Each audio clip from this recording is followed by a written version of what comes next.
All right, y'all. First and foremost, give all praise, honor, and glory to the Most High God of Abraham, Isaac, and Jacob, and his son, the Hamashiach, who some call Yahushua, Yeshua, Yahoshua. We mostly know as Jesus Christ. When we talk about the Gibeonites today, bear with your brother for we just gonna read a chapter and a half. Know your flesh like, oh no, he about to. You just gonna read it. We just gonna read a chapter and a half about the Gibeonites. Who were the Gibeonites? A lot of this stuff is just answered within the text. All right, Joshua chapter 9, and we're gonna jump from Joshua chapter 9. We're gonna jump to 2 Samuel 21, talking about the Gibeonites. Verse 1: And it came to pass when all the kings that were on this side Jordan, in the hills and in the valleys and in all the coasts of the great sea over against Lebanon, the Hittite and the Amorite and the Canaanite and the Perizzite and the Hittite and the Jebusites heard thereof. All right. That they gathered themselves together to fight with Joshua and with Israel with one accord. So some of these Canaanite nations done already seen that Joshua done conquered a couple nations already. They like, hey, you know what? He's coming. They probably coming to take over. They know what Joshua coming to do. They've seen what happened over there in Egypt. They know what the Lord done promised them. And so now they done became confederate.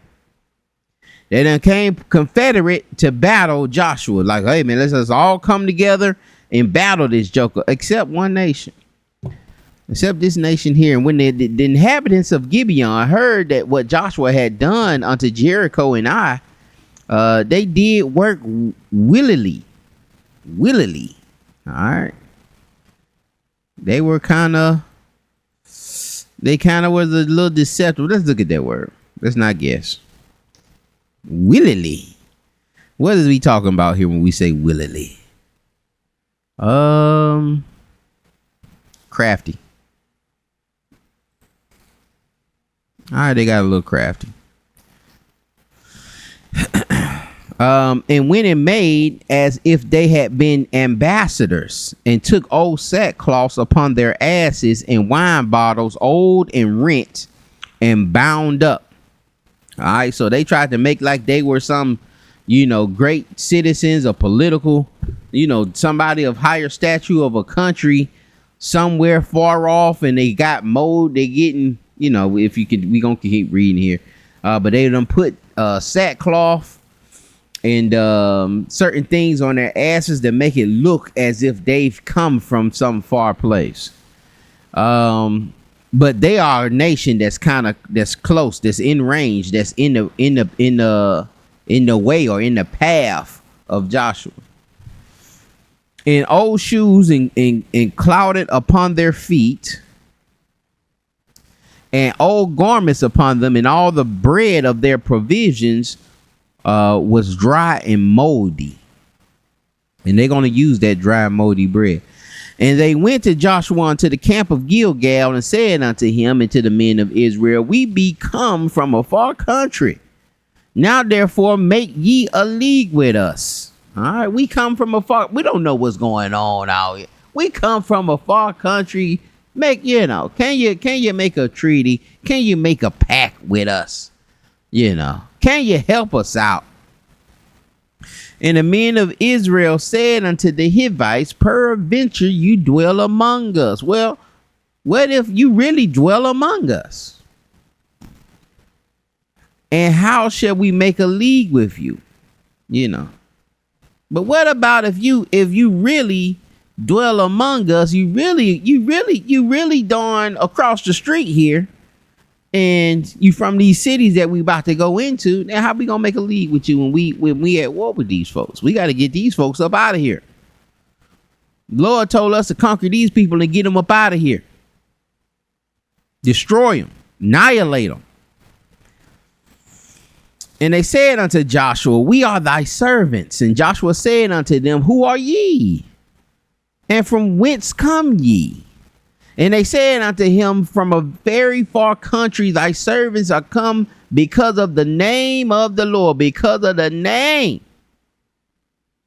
We heard this name, Yohevah, Yahweh, Yahweh, Yahuwah.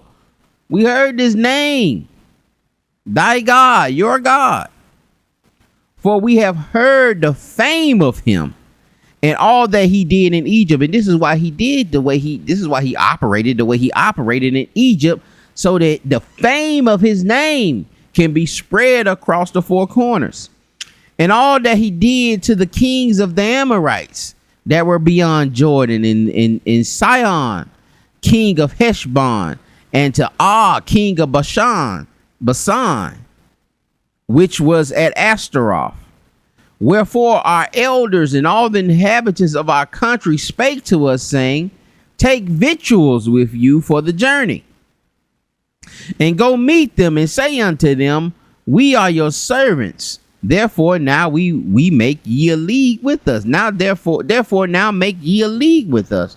So they saying, listen, man, all our elders heard about the great things that happened in Egypt, and and all the great things that your God had done and delivered y'all and done to them. And then we seen what you did to the Amorites and did to Jericho. Man, our elders thought, man, and so they told us to come. Well, we come from a very far place, man. We way out there. Far land where no man has ever been. Anyway, and that's not for that. But yeah, man, we from this distant place, man. You see our bread is all moldy and our clothes, and our elders decided, hey, we need to come and meet these great people and serve them, and make a league. That's what we're here to do. So make a league with us, make a treaty with us. All right, and they doing this because they don't want that smoke. They're not trying to fight Joshua and them Israelites. They're not trying to fight against the one true God of Abraham, Isaac, and Jacob. They're not trying to fight against the Most High. So they done got crafty, and they're dressing themselves up as some peasants that have been far away from a faraway land, bowing down to to the authority of the Most High God and the Israelites.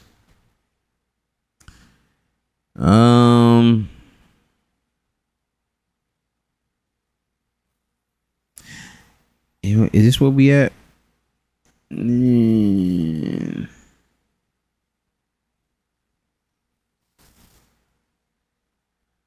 Okay, matter of fact, we up here. All right, we stopped at verse 11. Verse 12. This is our bread we took hot for our provision out of the houses on the day we came forth to go unto you. But now behold, it's dry and moldy. Say, look at our bread, bro. This meal was fresh out the oven. Like the them Krispy Kreme donut in that oven, like they were fresh. Now we get here, look how crunchy it is. It's molded. We can't eat it. And the bottles of wine which we were filled were new, and behold, they be rent. And see, that's the thing. When it's saying the bottles of wine, our brain immediately goes to glass bottles. The glass bottles of wine the bottles of wine for them were they were like leather pouches or skins, wine skins, where you can't put new wine or old wine in new skins, or vice versa. Am I tearing that up? I think I'm tearing that up. Can't put new wine in old skins. I think that's how it go. But they were skins. One really a bottle, and so the skins are ripped. All right, and some of the skins are ripped, and some of the stuff is leaking out. And the men took their victuals and asked not counsel.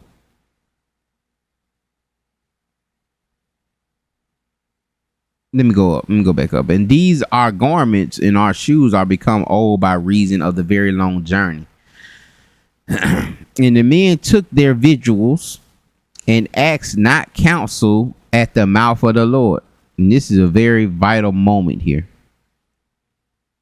Very vital moment here. All right. They asked not counsel. They ask not counsel of the Lord. A lot of us do things without asking the counsel of the Lord. We go seek the counsel of men, you know, and a lot of times with that, we seek the counsel of men. We already know what their answer is going to be.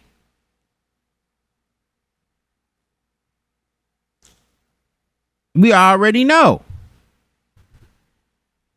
So we pick and choose who we going to counsel and get that counseling from. We going to get that counseling for somebody that's going to tickle our ears. We ain't going to get that counsel for somebody that's going to be truthful with us and be real with us. Because sometimes when you being real, everything that come out your mouth ain't going to be sweet. Sometimes it's going to be bitter. Sometimes, you know, the truth usually bitter.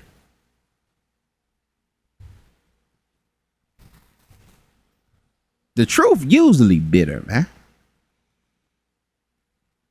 But, you know, a lot of times brothers won't tell you the truth because they ain't trying to hurt your feelings and have you out here bugged out. But sometimes, you know, you need the truth. You need brothers that's going to tell you like it is. You need those kind of people around you. You need to value those people. All right. But that's what we want to take from this is that Joshua, the men in Joshua, they didn't take counsel from the Lord and start taking these folks' stuff and believing their story. Now, had he asked counsel from the Lord probably would have told him, man, these folk lying to you, man. Kill him on hand. But no, he took him in. Verse 15, and Joshua made peace with them and made a league with them to let them live. And the princes of the congregation swore unto them. All right, yeah, the princes of the congregation swore, the leadership swore. Joshua made peace with them.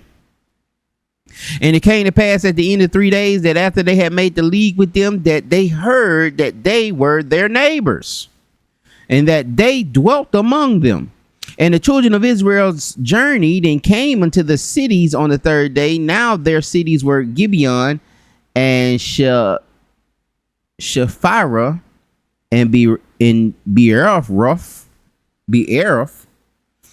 and Kirjathjearim. And the children of Israel smote them not, because the princes of the congregation had sworn unto them by the Lord God of Israel, and all the congregation murmured against the princes. So when they went up, you know, finding out 3 days later that, hey, man, these folks, this is these folks' territory. They ain't come from no far place. This is their cities here. And they probably still had people inhabiting those cities.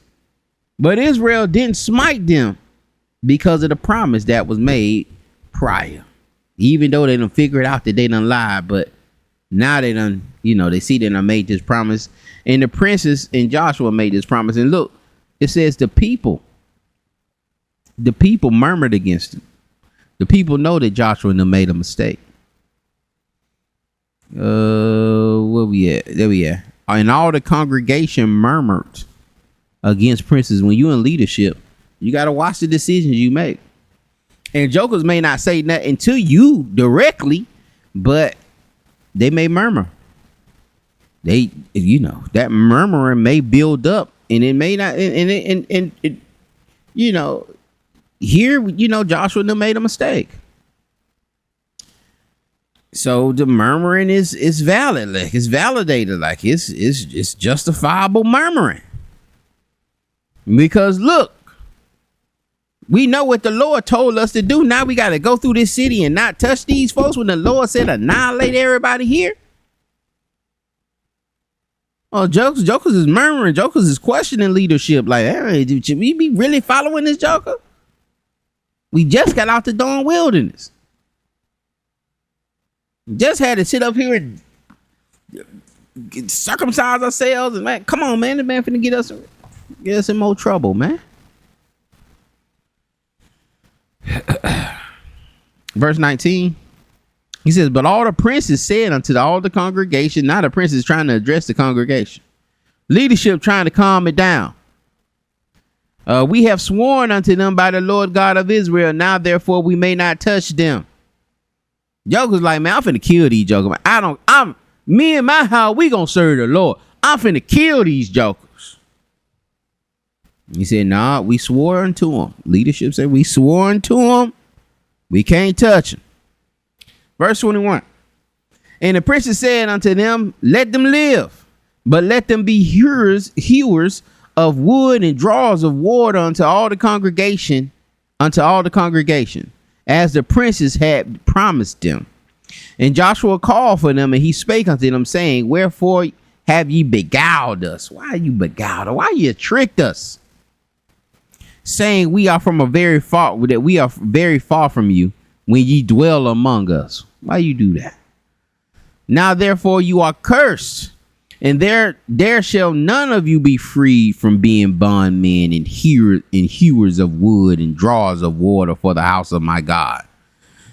And they answered Joshua, they answered him and said, because it was certainly told to thy servants, might should have been there.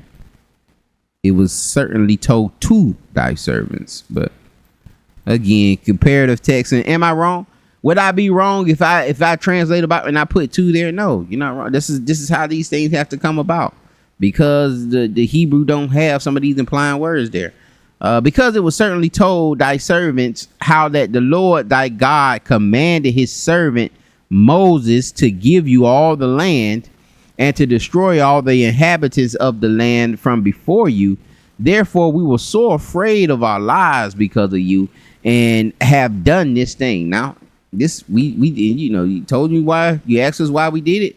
We did it because we heard about the stuff that, that would happen with Moses and all of this stuff y'all were doing out there in the wilderness, and how you conquered all of these people. And we were scared, fear for our lives.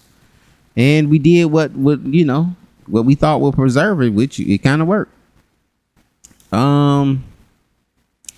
And now, behold, we are in thine hand, as it seemeth good and right unto thee to do unto us, do. And so did he unto them, and delivered them out of the hand of the children of Israel, that they slew them not. He didn't let Israel slay them. And Joshua made them that day hewers of wood and drawers of water of the congregation, and for the altar of the Lord, even unto this day, in the place which he should choose. All right, now we're going to go and see the results of this thing. We're going to go to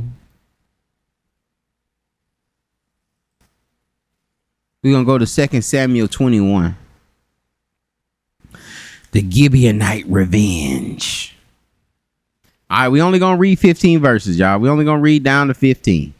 All right, it says, and then there was a famine in the days of David 3 years, year after year. And David inquired of the Lord. David went to the Lord. See, that's what you do. When the problem comes and the issues arise, when situations arise, you go inquire of the Lord. Write that down. Inquire of the Lord. And the Lord answered, it is for Saul and for his bloody house, because he slew the Gibeonites. And the king called the Gibeonites and said unto them, now the Gibeonites, and then this is like some commentary here. All right, letting us know the background of the Gibeonites. Now the Gibeonites were not of the children of Israel, but of the remnant of the Amorites.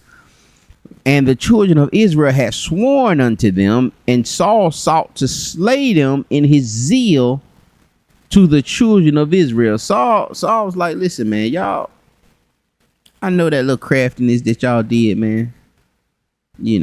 I peeped y'all, but I'm gonna kill you for that. You ain't gonna live on my watch because of what y'all did to Joshua. You ain't gonna trick me like that. I ain't Joshua. I ain't Joshua. You got to die for that. And so because of what Saul did, trying to slaughter all of these Gibeonites, there's a famine on the land. And it's from the Lord. Verse 3, wherefore David said unto the Gibeonites, what shall I do for you? And wherewith shall I make the atonement? Look what we doing here. Making an atonement. This for all my Old Testament only brothers. They don't believe that Christ, I'm gonna die for your sins. And nowhere say that in the Bible, man can die for your sins. Here we making an atonement. Phineas, when he put the staff through the man and the woman, it was an atonement. But we dealing with this right. What shall I do for you, and wherewith shall I make the atonement, that ye may bless the inheritance of the Lord? And the Gibeonites said unto him, we will have no silver, no gold of Saul, nor of his house. Neither for us shalt thou kill any man in Israel. And he said, what ye shall say, that will I do for you. What ye shall say, that will I do for you. And they answered the king, the man that consumed us, and that devised against us, that we should be destroyed from the remaining of any coast of Israel. So I was like, man, get all these jokers from the coast of it. We don't want no more of these darn heathens running around here drawing the water. Get this up out. I'm tired of looking at them. Probably doing it, and doing it in his zeal, having a zeal for the Lord, but not according to knowledge. Not understanding that he's going to honor. He's going to honor that treaty that Joshua made to them Gibeonites. When he made it before the Lord honored that. And the Lord, listen, I told you to get those folks out of the land. So I'm going to make you stand on it. I got to show you the issues because you don't listen. You ain't going to listen. So I got to show you the issues. I'm going to show you the problems with why you just should have did what I told you to do.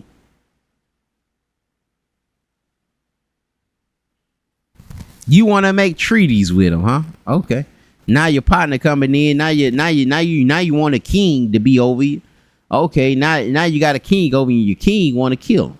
Nah, you ain't killing them. You said you wanted to make a treaty with them. We making a treaty with them. We keeping the treaty. Now I'm finna starve you to death because you done broke the treaty. Now he's trying to make an atonement. What are the Gibeonites saying? The Gibeonites saying what they want. They don't want you to kill any man. And the king answered that the man that consumed us and devised against us, that we should be destroyed from remaining of any of the coast of Israel. Watch this. Let seven men of his sons be delivered unto us. We want 7 of his sons. 7 of his sons or his sons. We want 7. You want 7 of them, and will hang them up unto the Lord in Gibeah of Saul, whom the Lord did choose. And the king said, I will give you them. I'll give them. I need 7 heads of these jokers. Put them on a plank.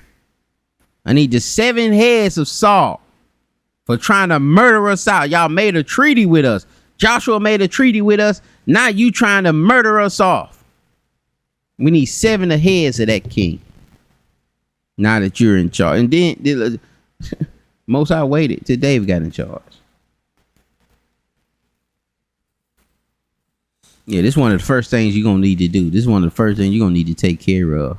You know, when you come into a new office, you got to get everything back right. We in the midst of a presidential election now. You got to go in. You got to spend them first couple years just fixing what the last president was messing up and screwing up. You know, you really can't get down to how you want to run this thing to the, second, third year.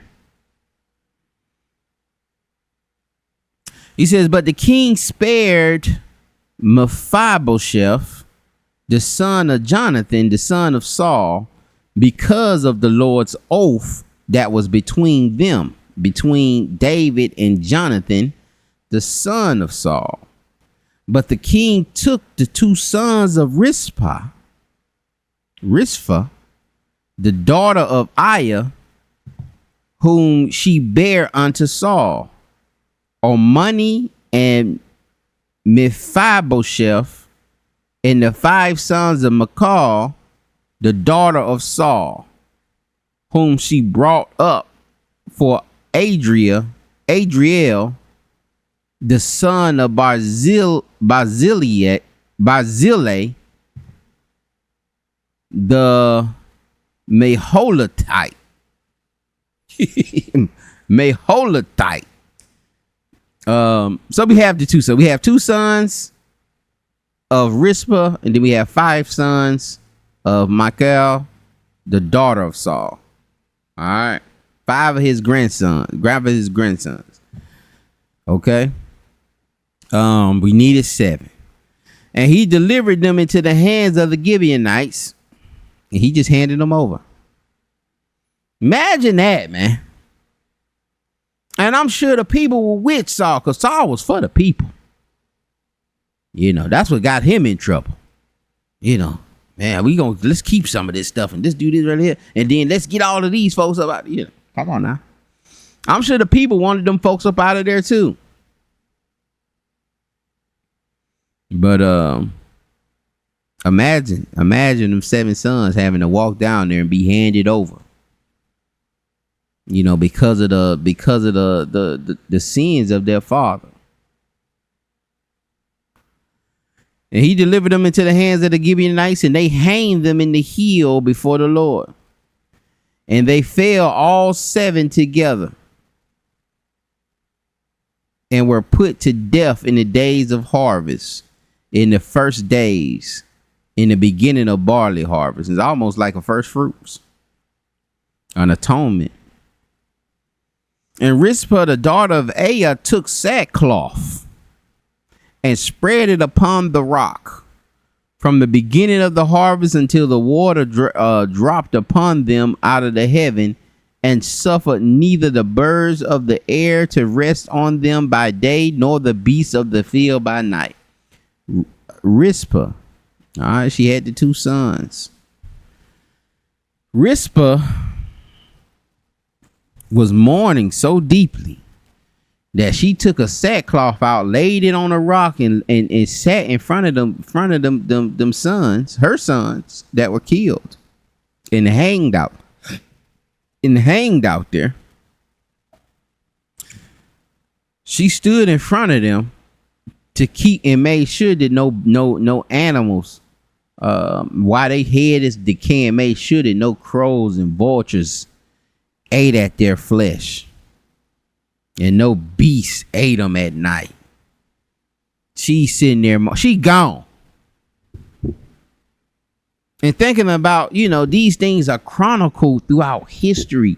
This sister Rizpah made history. We'll talk about her forever.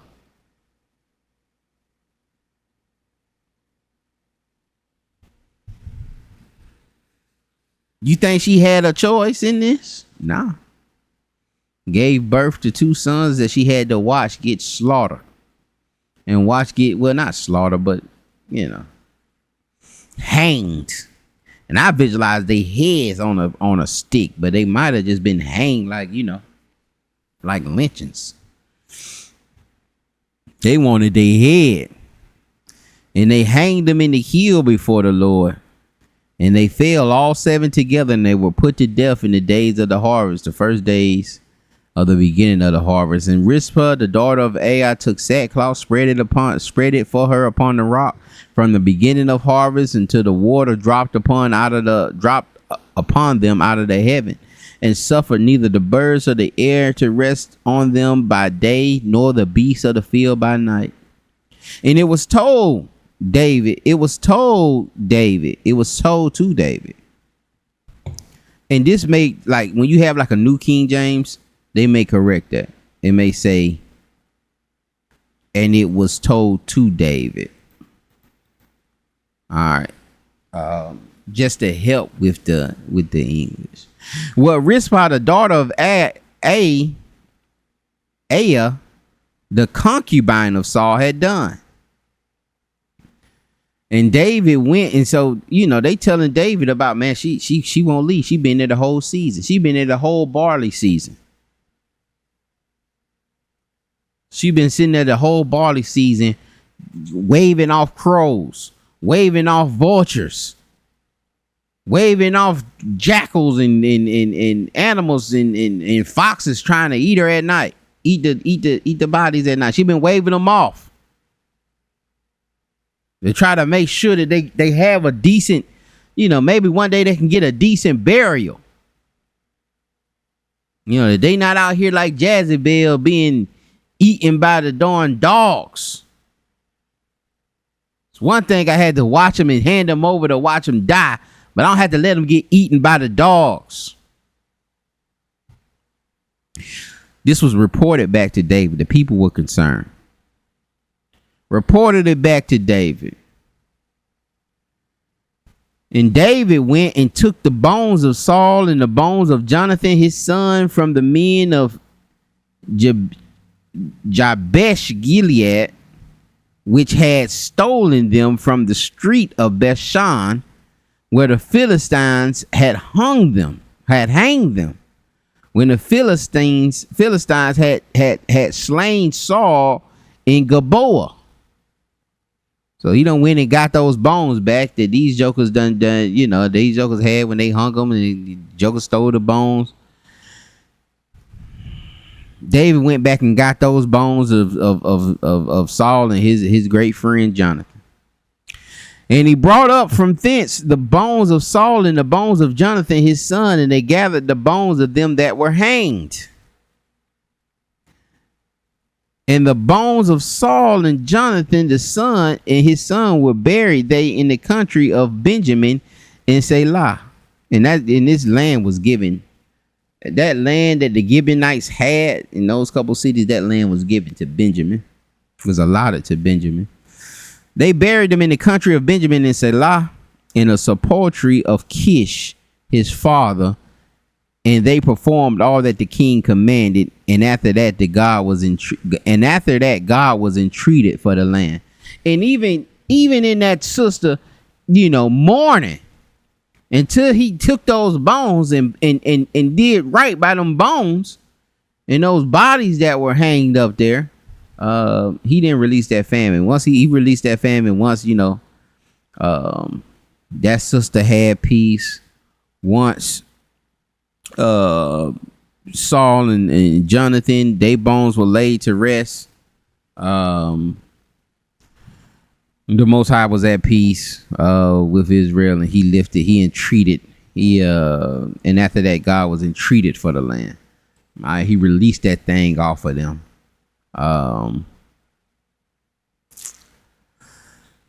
So it's a very gruesome story. It's a little gruesome, but we have to read these things so we can understand the Most High, how he operates.